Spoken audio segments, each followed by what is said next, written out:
up, everybody? Another night with Crowded Music streaming.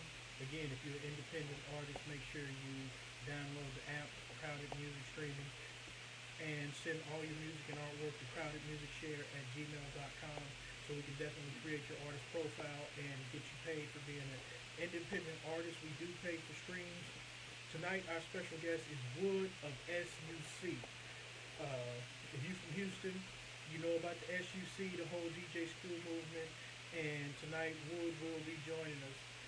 Thanks to everybody that's been supporting the Crowded Room with us these last few weeks. We really appreciate that. Right now, we're just waiting on Wood to jump on. And for all my independent artists that's gonna see this, Make sure you download the Crowded Music streaming app, and you send all your music and artwork to crowdedstreamingshare@gmail.com. Look like Wood's here. We're gonna bring him in.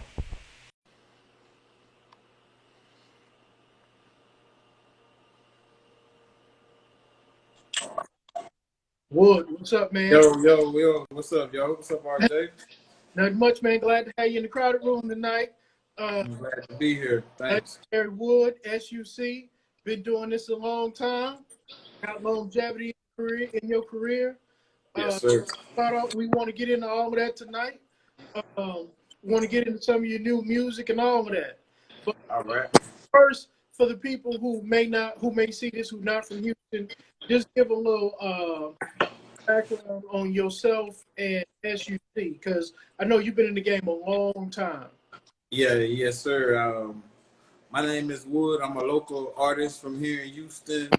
I started my music career in elementary. I actually went to a Magnet Elementary School, and I learned to play the trumpet. I learned to play all the bass instruments in elementary. So I tried in sixth and seventh grade, a little more music, but in seventh grade, the sports come in, and it was like, man, football and basketball. So I got away from the music, but I've always had an ear. I could write sheet music. I can actually play the trumpet. I could do the whole dissertation. I could probably do it memorized. In fifth grade, I was doing memorized Thanksgiving plays and Christmas plays and stuff like that, playing the trumpet. And I did so. I was first chair also in fifth grade, playing the trumpet in the band.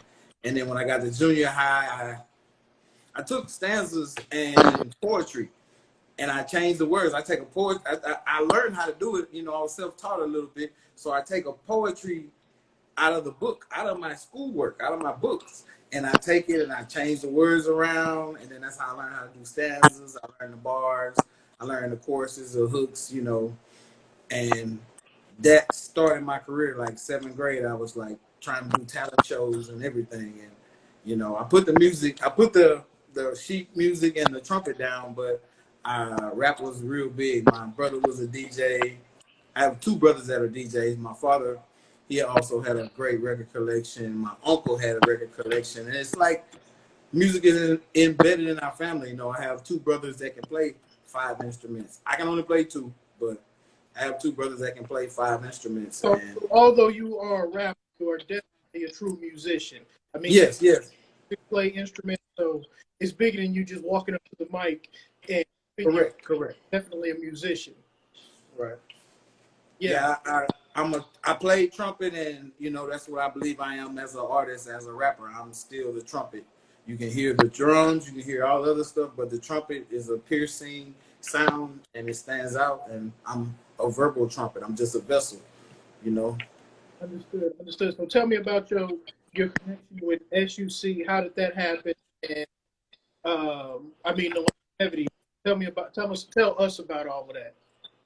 Well, like I say, it's a music background that's in my family, and I always ran to it. My brother was a DJ in the late 80s and early 90s, and him, King T, Luscious, Sir Pace, Luscious Ice, all these guys were doing Kids Jam at KTSU. So, they played the hip hop, and we'd be at home with our tape recorder, pressing record and pause, waiting for Kids Jam to come on. So my brother's, DJ skills could be recorded. And I could be like, yeah, that's my brother on Kids Jam. Y'all listening?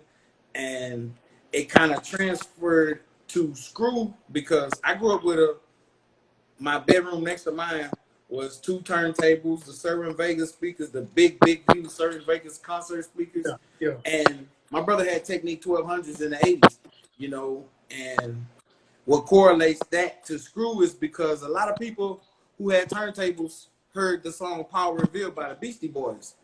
And slow and low, that is the tempo. And they actually screwed the song in the breaking part of the song.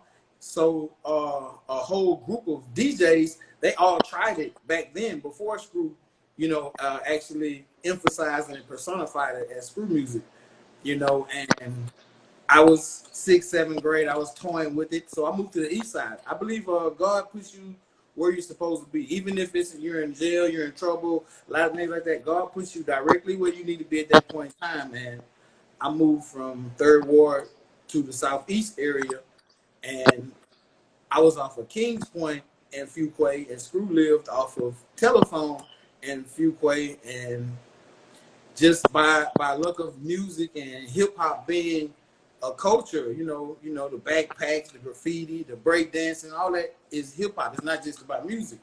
And Screw was a local DJ, few years older than me, and it was I think it was my 10th grade year. It was a random events of just parties, boom, boom, like in May, the kids in high school, May and July, we partied, go Right. to the beach, all that. And Right. Screw was the DJ of a lot of house parties, and that's how I actually first met Screw.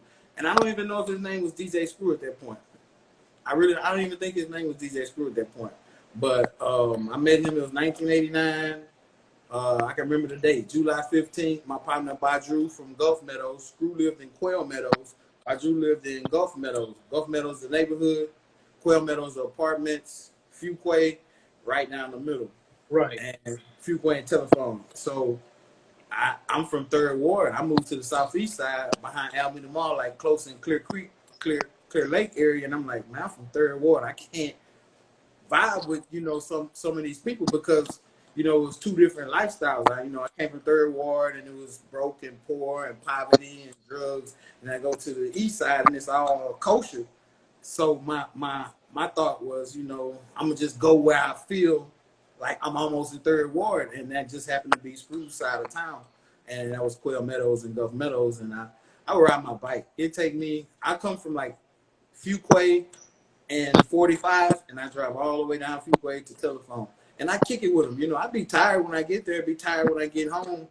But I was just hanging around certain people, and I didn't understand at that point that it was, music, and I didn't know music was gonna take me and introduce me to so many people. But I met Screw. I was 15 years old. It was summertime. His birthday was around the corner. My birthday just passed. So Wood, when you and Screw connected, did you know at that time that you would be a part of something legendary, or were you guys were doing what you enjoyed? But tell me about everybody else, what it was like when you realized, because I know everybody from the Screwed Up Click S.U.C had to wake up one day and say, "Wow, we really did something legendary." So when was that moment for you? It was like, I mean, you're a legend in Houston, and so I mean Texas. Really. So what is it like when you wake up and you realize, like, I'm a legend in this industry? Man, this is why DJ Screw has his music, his legacy has lived so long. This is why it's so strong as a unit. Is we never really thought. I mean, everybody had in the mind state, man, we gonna do it, man, we gonna blow up, man. But in actuality, thinking of it, not just an idea. In actuality, thinking, everybody in the back of everybody's mind, man, this ain't gonna work, man. They got rapper out, they got Squad House, they got all these other things going on. But what it was you have a radio station and you have an underground, right? Right. That's all. That's it. You got radio, overground, you got underground. Screw music was actually both, because you can listen to 97.9 all day long and might not understand the music and might not know but about 2 or 3 of the artists. But when you hear a Screw tape, this car passed by. You hear Big Mo sing. You at the light. You just at the light. You sitting at the bus stop, or you at the store. Another car passed by. You hear Kiki voice, or you hear Pokey voice, and it's that. Screw became the radio station. I'll definitely say S.U.C. definitely made music for the city and for Yes, Texas, surrounding states. I mean, when yes, you look at music and you look at the Jay-Z's and the Nas and people from the East Coast and all of that, the E40s and things like that, yeah, everybody, they at home, that's the music that people want to hear because you can relate to what they talking about. Like when people say, oh, correct. Texas, all they talk about is cars, but in Texas, the slab culture is part of the culture the same way that whatever the stuff they do in California or up north. Man, I think that's a part of their culture. It's a part of our culture here. And yes. so we talk about it. Yes, and I get that. I get that all the time on my YouTube station. Sometimes I drop videos, and the guy was like, "Man, I hate Houston music. Y'all, all y'all talk about is cars and clothes." And I stopped, and I was gonna reject and block it and say something crazy. And I thought about it. I said, "Let me go on, break it down." I say, so when you look in the mirror in the morning and you put your clothes on, that's hip hop. When you get in a car and you don't drive, you do not drive your car until you turn the radio to where you want it.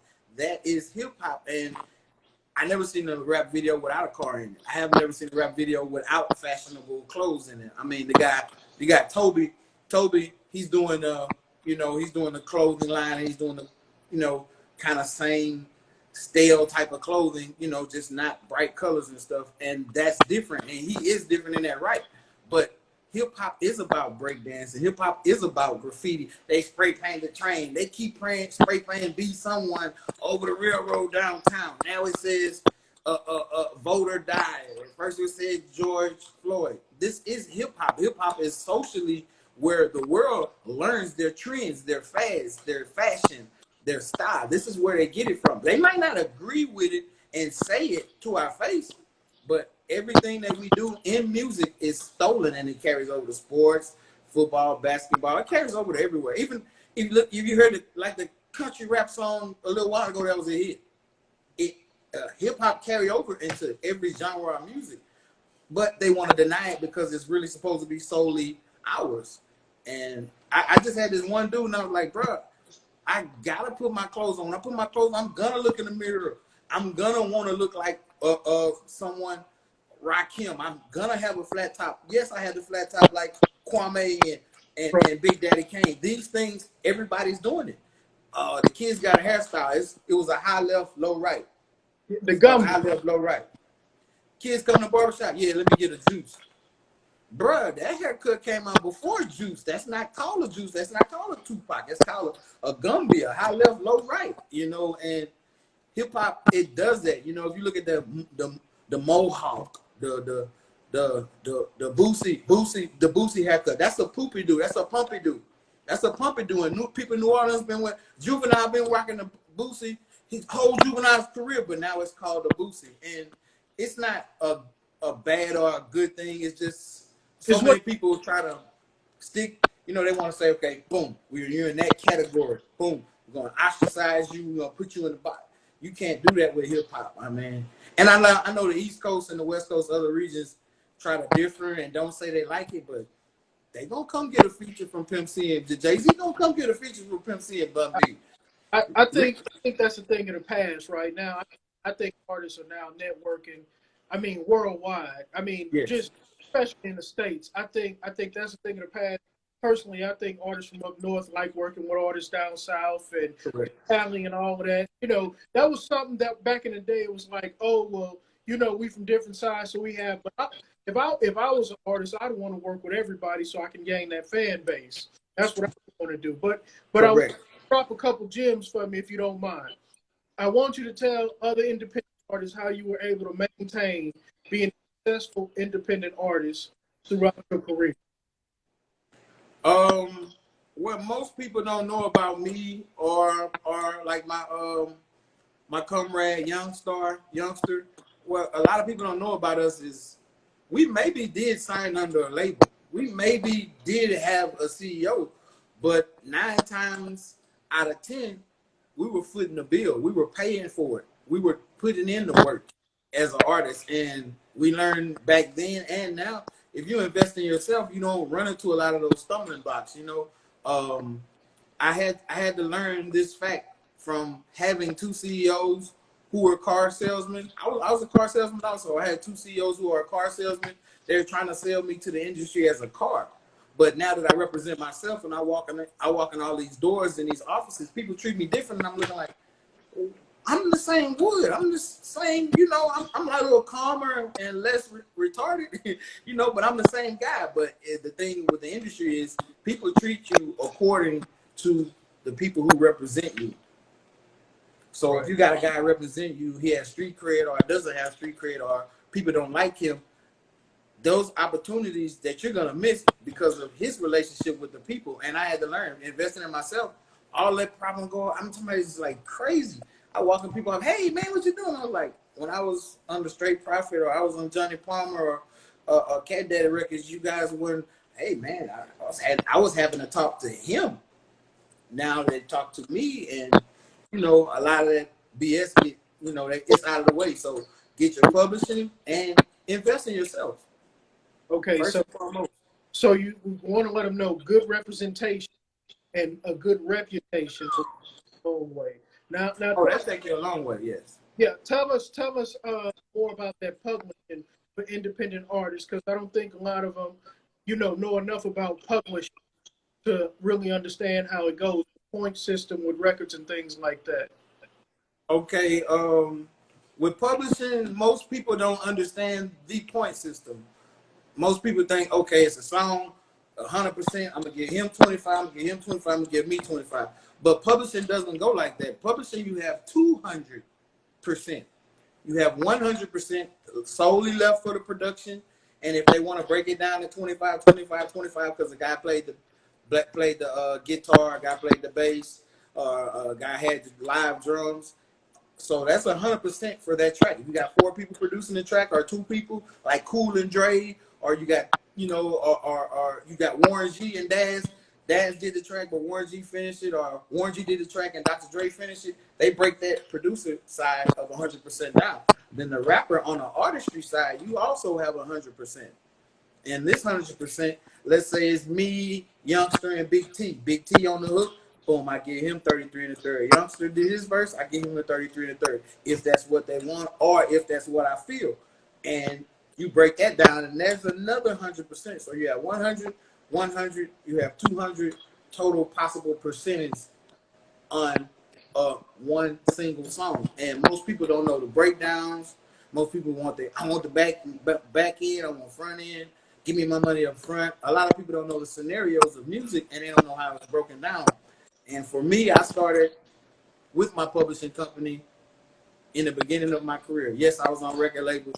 Yes, I produced labels under CEOs, but I always had my publishing. Of course, I've never had the hits like some of my Houston counterparts. I've really never had the hits. I'm one of the guys that they don't put on the radio. I'm the epitome of Tupac. I'm the epitome of Pimp C, and dudes like us, they not putting in the front street, So I never really had the royalty checks that I wanted to receive, but I do. They come. I do get them, So yeah, I mean, but you still pushing it, and trust me, it only takes one song. Yeah, it only takes one song. It only takes one. And listen, the guy you was talking about with that country song, I mean, that thing. Yeah. He wasn't even a rapper. He just was playing around with music and voila. So yeah, and you just look at Maze, Frankie Beverly Maze. They not going to do no new albums. They still every month they getting checks. One song. It just take one song, one great album. A lot of people, a lot of people think quality. A lot of people think quantity. And hey man, it's however you like it. But I know you get one hit. You get 100% of your own publishing on that one hit. You can eat for the rest of your life. You can perform that same song, and you don't have to drop another album. Well, I'm going to say this about your music. We're not going to say you don't have no hits, because people just need to go back and listen. Because you definitely got hits. They just haven't been heard the way they need to be heard. Correct.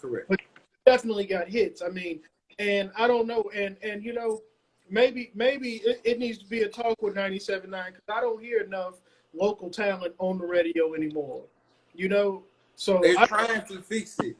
And maybe we all need to get together and walk up there to the office and knock on the door and ask them what's going on. You know, we're gonna start spinning the music right here on Crowded Streaming, and we Correct. ain't about, Correct.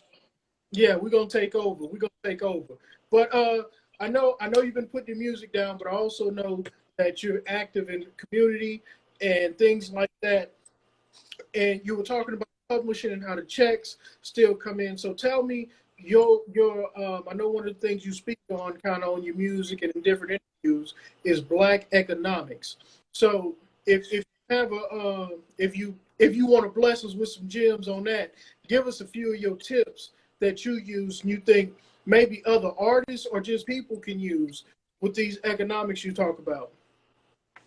Okay, on the Black economics, I take this conversation seriously because everybody in their right mind and in their right train of thought believes, oh, I ain't spending no more money with white people. I ain't spending no more money with pink people. I ain't spending no more money with, I'm just going to buy black, black, black, black. Now, this is an actual attitude of so many people. Everybody's feeling that right now. Everybody's on that right now. But at the same time, if I buy a shirt from Bill and Ted's and I sell it to you, we still sending money to them because I have to buy my product from them and sell it to you. So in our mindset, we can buy black. We just don't go nowhere. Don't do this. Everybody, what we say? Everybody, let's party on 4th of July. But on July 7th, nobody spend no money. The money we spend on 4th of July, we ain't gonna have no money July 7th no way because we buy barbecue and everything else.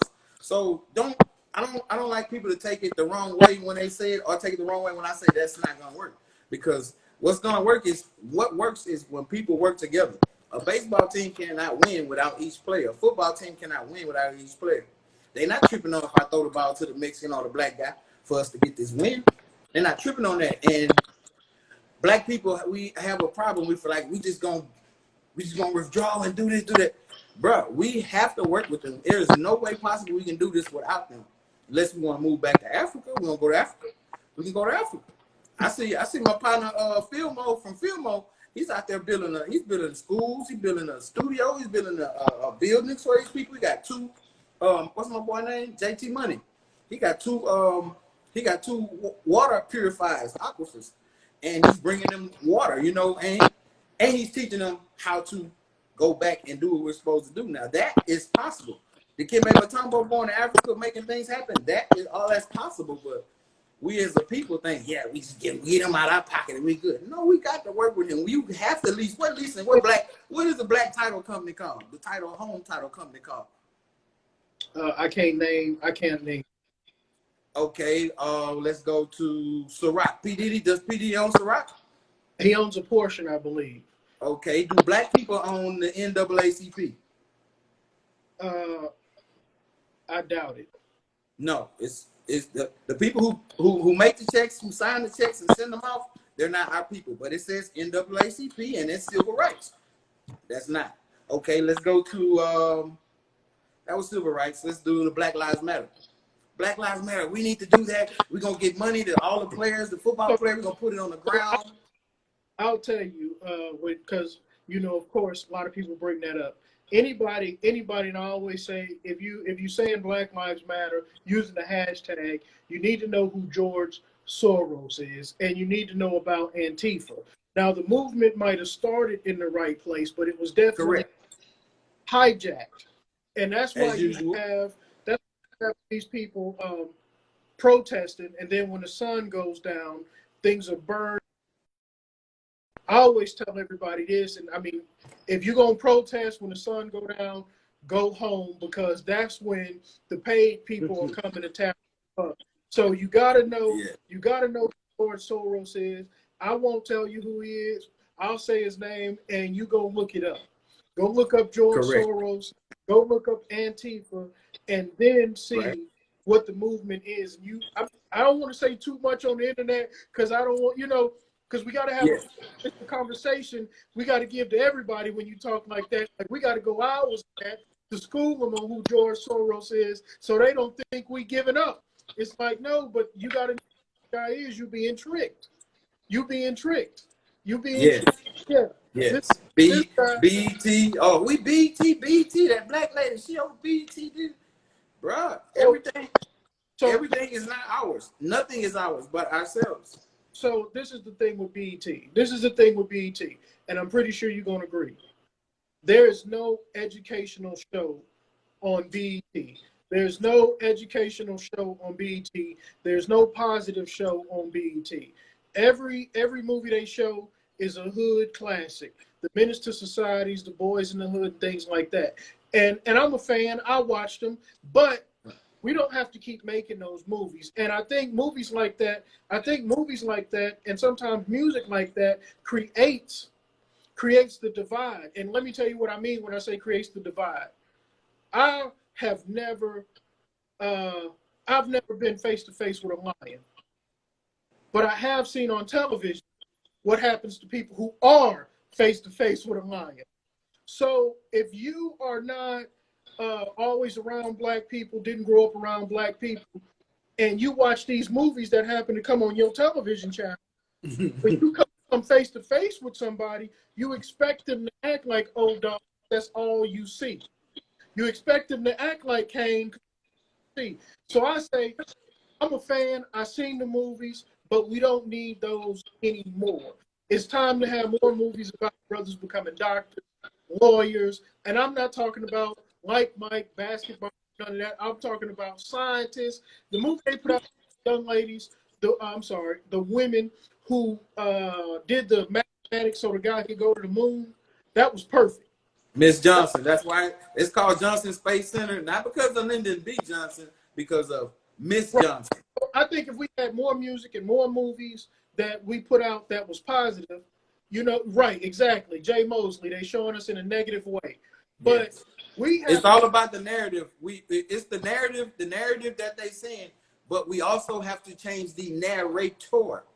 Exactly. Because if they keep saying it, stop narrating that. We got to stop narrating that. So when people say, like, I prefer when we doing interviews, and a lot of times I don't ask people where they grew up at, because if you say the ghetto, everybody's seen it, and we all have been there. No need to visit that anymore. But let's talk about where we're going and how correct. we can be positive. We don't need any more ghettos. We don't need any more gangbangers. We don't need any more people in jail. We don't need any more movies showing us people in jail. We don't need any more movies showing gangbangers or anything like that. Gentrification. So, movie about black people. It needs to be Black Panther 2. Why we can't do the Fast and Furious? Why we can't do why we can't get to 7 and 8, right? With one movie, right? one. Yeah. One. So I personally, and look, me and Wood gonna take this time to tell everybody who sees this. If they drop another gangster movie with killing and all of that black on black stuff, do not support it. We don't want it anymore. No. We're not even gonna entertain that energy, bro. We're about growth right now. Yeah, we're about building. Anything that's around gentrification of the black man, the indigenous black people, Hispanics, Latinos, bro. We're not on that right now. The Black Panther movie, it was a perfect example on what we really have to believe in and how we all believe after we get to see, hey man, it's another avenue than just negativity and disrespect to our black women. And I try, even when I'm doing videos, everybody like, man, put something. I really don't be liking black women shaking their booty in my video. Everybody like, bro, you gotta do that because everybody, Gucci Man shoot a video in the club all the time. I'm like, bro, that's not helping us. But that's why you've had more base that kept you around so long, is because you had some substance in your music. Anybody can put somebody on camera and shake something, and you just watch the video. Nelly had the video back in the day, Tip Drill. Remember that? Right. I can't tell you one word from the song. You remember this class? I think I remember doing it. But you don't remember the lyrics. I got it. I know the song. This was the song. I never heard that song out. I never heard the song in my car. It was only the video. So you got to have more than that for people to listen to your music and things like that. So I'm glad what you do with your music and how it goes, but I'm with the movement. Like, hey, we don't have to do that. And I know that certain things have been hijacked, and I'm glad you're speaking on it. Just to put it out there, because everybody doesn't give this kind of knowledge to independent artists or just people, period. You know, they don't have nowhere to go and learn this. This is my second time within 3 weeks bringing up George Soros when people bring up the Black Lives Matter movement. And I'm telling them, go and look at it, because people will say, hey, go protest. We didn't burn it down. And I'm like, I know you did, but people will bust in to burn something down. Like when you got kids on skateboards, you know, breaking stuff, you gotta know something else is. These kids are, I mean, I said this too. How do you get 500,000 people or whatever it was, 300,000 people in the inner city in 2 hours?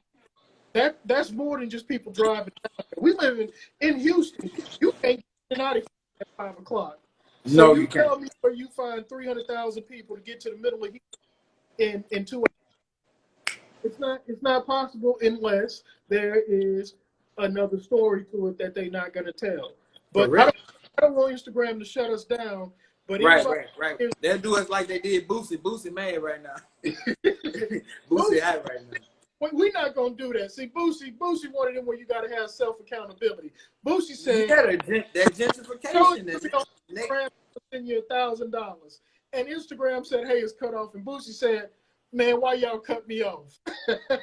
so yeah, definitely. But also with saying all of this about George Soros and all of this, I know you are adamant about getting people registered to vote, and let me say this: over at Crowded, we don't vote for whoever you want to vote for.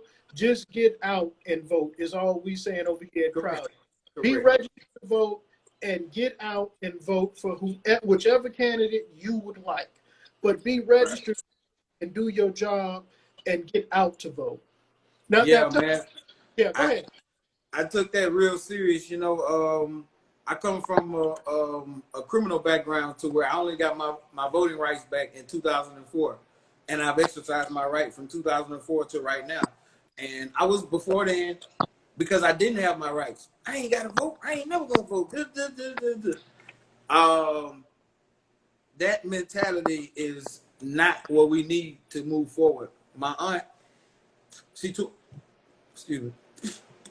pulled me to the side and she said, I need you to vote.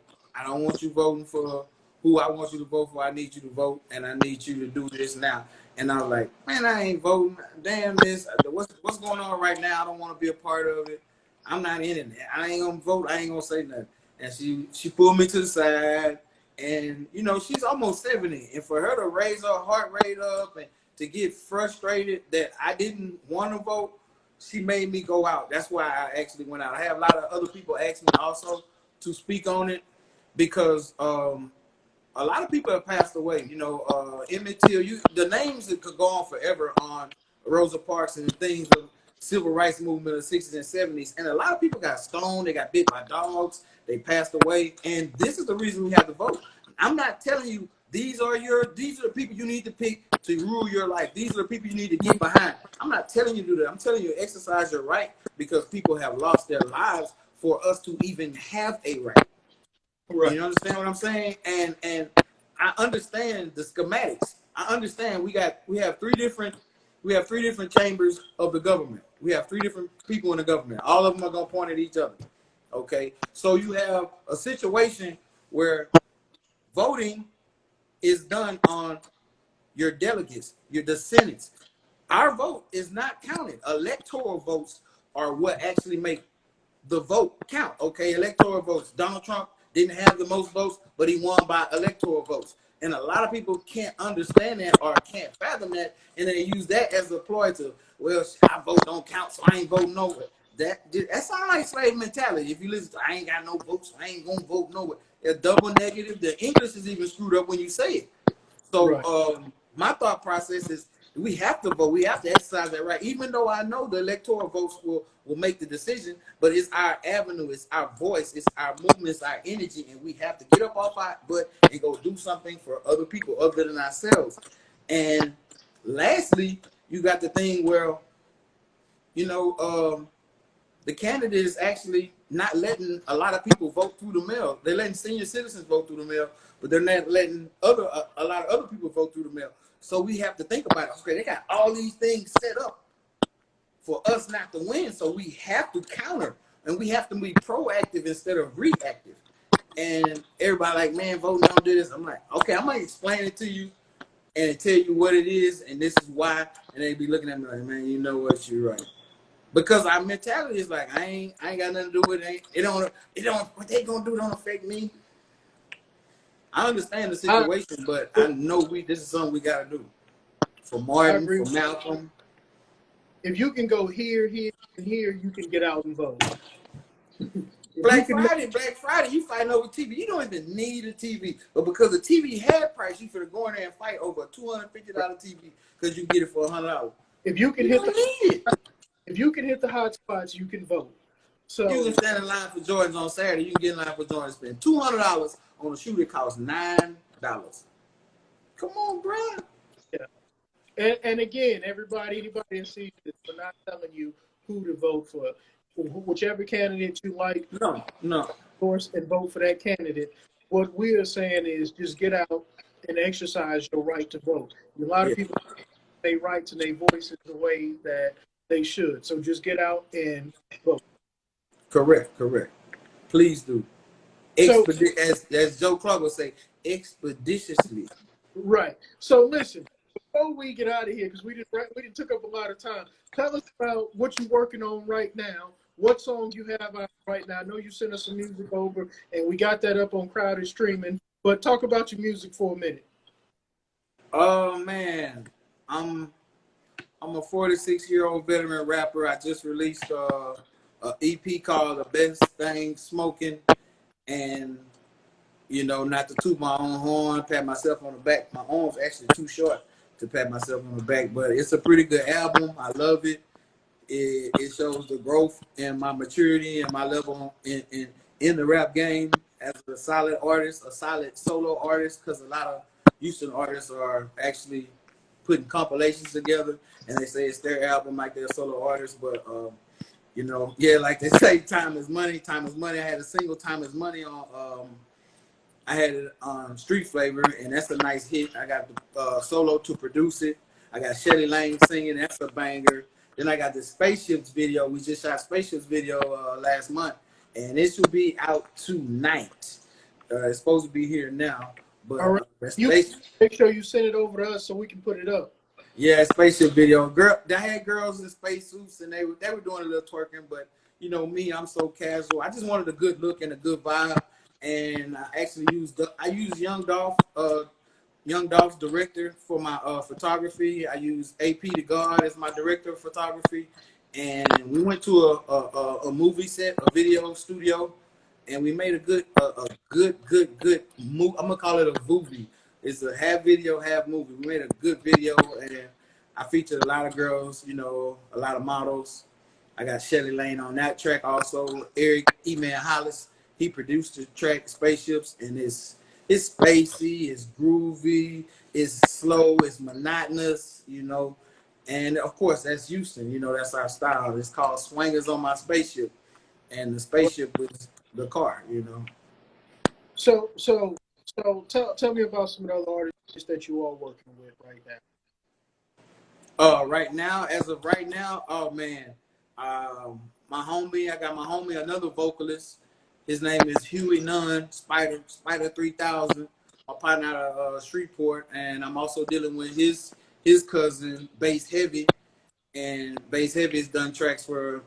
He does tracks for producers. Bass Heavy's done tracks for Manny Fresh. He's done tracks for Kanye West, and that's a producer. I'm using Bass Heavy, Huey Nunn on the vocals, and I'm trying to do the R&B/rap thing a lot because, like I said, I play the trumpet. I can hear the music, but I can't sing. So I get somebody else to do the singing. And, I'm going to do a feature here. I got one coming with ESG. Of course, I got one with Young. I always keep one with Young on there. And, I really try to just do solo music. I got D Black on one. I got Big Pup from the Pud Empire on one. And, hey, man, mostly just myself, man. I'm just trying to push me. No, I mean, that's amazing. I actually, the last interview was talking about when rappers did not do features. There was a time in hip hop when rappers did not do features. If you go back to the Run DMC and the first Big Daddy Kane and LL Cool J albums, they didn't have features. They do like J. Cole. J. Cole doesn't have features. I love J. Cole. I try to You get on your album, but you're not getting on his. But correct. back then, they didn't have features. Like MC Hammer didn't have features. He had 1,000 people in the music video, but he Correct. didn't have features. He was going to be the only one rapping, and he was Right. talking about you couldn't rap. But I mean, back then it wasn't no features. Features, I think, came more along with the '90s, and it was like, hey, which I mean, it's all hip hop, but that was just a part of time when they didn't do features. So when I see artists doing features, I mean, it's cool, but I definitely respect the artist because it's 3 times the work when you don't have features, because you got to go back in and put in every verse for that song, and you have to make sure it all up. Yes. When you got 3 people on the song, you lay your verse down. It's simple. If you Pimp C, I'm gonna do the beat. I'm gonna make a hook. Bun gonna do his verse. I'm gonna do my verse. Somebody else, boom. I mean, and music works like that. You look at the West Side Connection with Q, Mac 10, and WC. It's easy. We got the hook. Everybody do their verse. Album takes no time, And I'm not saying nothing is wrong with that. You still got to put out good music, because when you bring up MC and Bun B, I mean, that was like the dynamic duo. Especially, I can't name 2 people who did it better than Bun B and Pimp C. I won't forget A-Ball MG. I was just getting ready to say. In my mind, everybody say the best duo. Of course, I'm gonna go way back with Run DMC and all that type of stuff. But from the South, and neither one of them from Houston. But in my mind, those are 2 of Houston's best duos ever. And it's almost equivalent because MJG makes the beats, MJG make the hook, Ball just got to do his part. Pimp C make the beat, he make the hook, Bun just got to do his part. And man, those are 2 of the best tandems I have ever seen. Yeah, no specific order with those 2. No 1 or 2. Yeah, I mean, you can roll the dice with either one of them. They both got hits for days. Both got hits for days. So after this swingers on my space, what do we have to look forward to? Oh man, October starts the 4th quarter of 2020. I talk my trash and I try to speak things into existence about I'm gonna run the whole 2020 is mine. I got it. I'm almost there. I got a few more months, and by 2021, I plan on dropping a mixtape with DJ Red. It's gonna be all freestyles.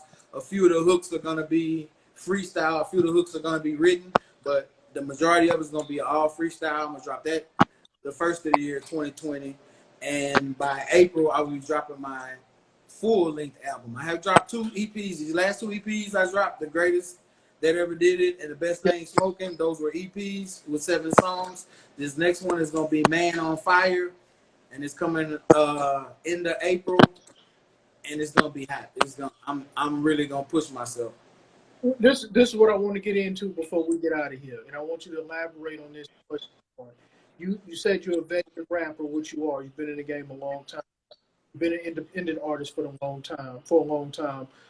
Give young independent artists right now who are trying to get in the game, whether they want to stay independent or get a deal, because right now staying independent is a big thing for artists now. A lot of artists are learning about their man, and they're like, you know what, I'd rather just grind out and stay independent.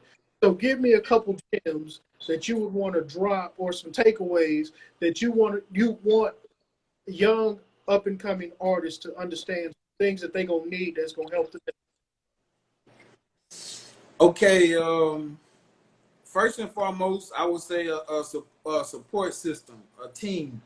So in the 80s, a football player just had to run a 4.340. In the 2000s, a football players that's in 11th grade or some of them in junior high, he has to have a mentor. He has to have a pastor that knows somebody. He has to have an agent.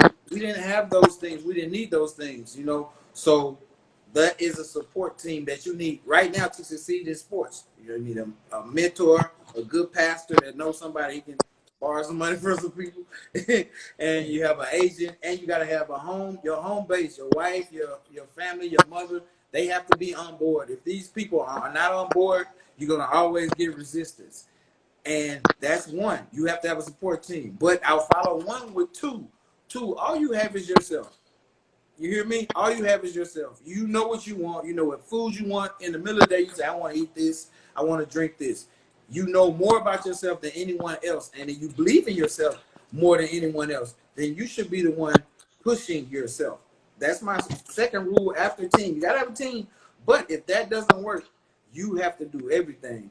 I mean, manage, produce, pay for the studio time, buy the tracks, go pick up the artist. You got artists you want to put on a song, you gotta go pick up the artist.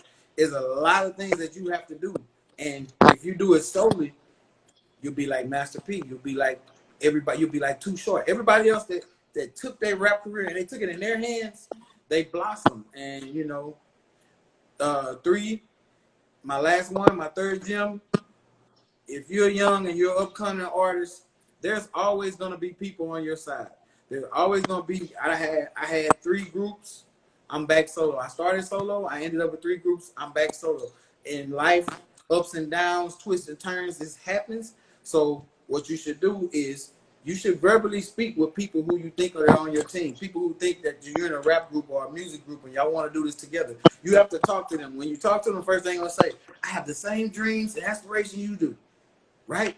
Yeah, okay, cool. Boom, you go down the road. Here another person come, we trying to collectively get this team together. Oh man, I have the same dreams and aspirations that you do. I want to do the same things you do. I'm gonna look in your eye right now and tell you, maybe 1 out of 10 of those people actually mean what the hell they say. And only 1 out of 10 of them people is actually gonna put the work in. Guess who that 1 out of 10 of them people is? Yeah, you. Most So people tell you they believe like you believe. If you got to push the car and the car run out of gas, they gonna call somebody to come pick them up, tell you they gotta go do something. This is how life is. I mean, a lot of people will genuinely tell you, they look you in your eye. They want the same thing. Everybody wants to succeed. Everybody wants money. Everybody wants fame and fortune. But they don't have what it takes and they're not gonna do what it takes. So it's your job as a young artist to weed them people out. I'm not saying don't. I love groups. I love camaraderie. I support all my homies, you know what I'm saying, in this music. And I always will. But everybody don't have a heart like me. And they're not gonna have a heart like me. So if you're young and you starting this, it's gonna be a whole bunch of people. Yeah, man, I was man. Yeah, that's what I want. When that hard work come in, they gotta push that car, or they gotta do like things I did. See, when I was in Screw House, I took the screw tape. I took the original screw tape, put it in the screw recorder, press record. Took another original screw tape, put it in the screw tape, press record. I was doing this before I even verbally said something on the screw tape. I was helping Screw do music before I even verbally stepped on the screw tape. When I went to Straight Profit Records, it was me, Young, Zero, Grace, Solo, C Now, Kool-Aid, Lil James, Lil Flex. We had an arsenal of people. When we would go out of town, we go to Louisiana, we go to Austin, we go to Lake Charles, Lafayette. Everybody chilling, everybody kicking. I got a backpack. You hear me? Still to this day. It's right now. I still got it. You hear this plastic CDs? I had a backpack. And I sold Youngster CD, I sold Zero CD, I sold Gray CD, I sold Flex CD. I sold all these people's CDs on the road. So by the time it was time to do the show money, I already had show money. You understand what I'm saying? So the livelihood of your business, the livelihood of your artistry, it is all solely down to you. It's up to you. Woodrow Lee, 3 gems. So all the independent artists out there, young or old, you heard what Wood said. If you want to make it in this game, get up off your behind and make it happen. Nobody wants it more than you. And if somebody wants it more than you, then obviously you don't want it. But hey, Wood, thanks for coming out. We appreciate you having you. Definitely when you want to have a face-to-face interview, any independent artist right now, make sure you go to your music, make sure you go to your store and download Crowded Music, the streaming, the purple one. Then send us all your music over to crowdedmusicshare@gmail.com. Right now, anybody that's watching this, I want you at 10:30 to go to Bryan City TV and check out DJ 4500 and Kingly on the Discharge Show. Thanks My for coming. boys. Have you back. We'll have you back soon. Thanks. All right, man. One love, RJ. One love.